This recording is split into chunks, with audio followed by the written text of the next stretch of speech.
Good afternoon. This is Tony Cherniawski with The Practical Investor. Today is July the 19th, 2009, and the topic of this video is an update on gold.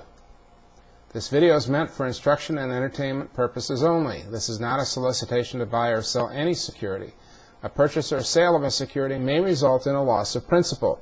Please consult with an expert advisor who may explain the risks of any investment that you may consider.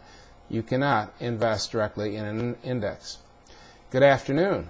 Last week when I last discussed gold for the video that I presented to you, things were looking downright bearish. In fact, it appeared that gold had crossed a trend line, a neckline of a head and shoulders pattern. And so I put out a few targets, and lo and behold, just the same as the head and shoulders pattern in the Standard & Poor's was blown up, the same with gold. So we're now in a position where things are looking a lot more bullish. Let's go to the chart and take a look at what I'm discussing, and then we'll discuss where do we go from here.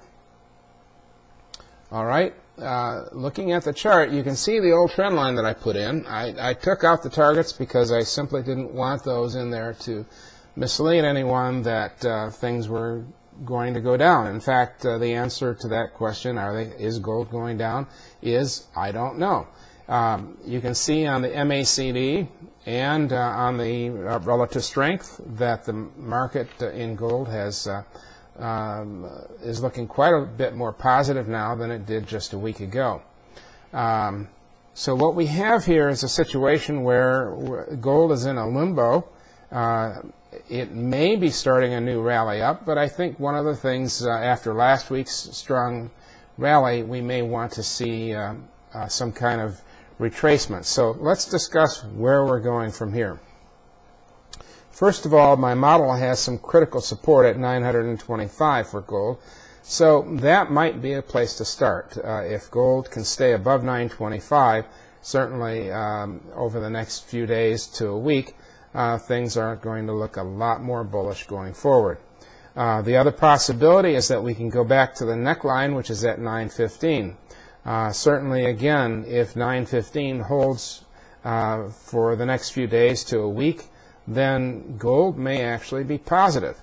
Now, I'm not sure why gold rallied last week, other than the fact that we saw a rally across the board in stocks and other commodities as well. So it's possible that this was just a knee-jerk situation to possibly liquidity being thrown at the market this last week.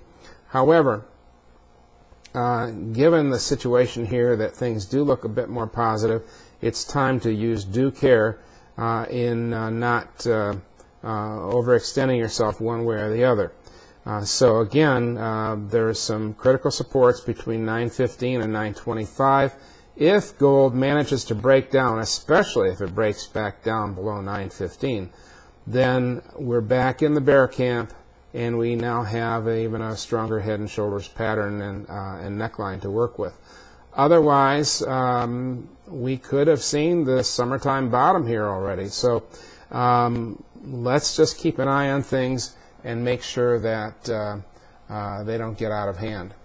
Now, one of the things that I would like to present to you is the fact that I do have a daily newsletter. You can reach me concerning this at tonyc@thepracticalinvestor.com, or you can go to my website, www.thepracticalinvestor.com. Click on the bar across the top where it says Company, and you can see my Form ADV, which is a registration with the authorities as an investment advisor. And also, you can look under Other Services, and you'll see information about the newsletter there as well. So let's keep an eye on what's going on here with gold. And some of you are very long-term traders or investors, so this may be just a big nothing to you, but for others who are considering where to go with their money, this may be a very important positioning event. So without further ado, I wish you all a happy summer, and by all means, do the right thing.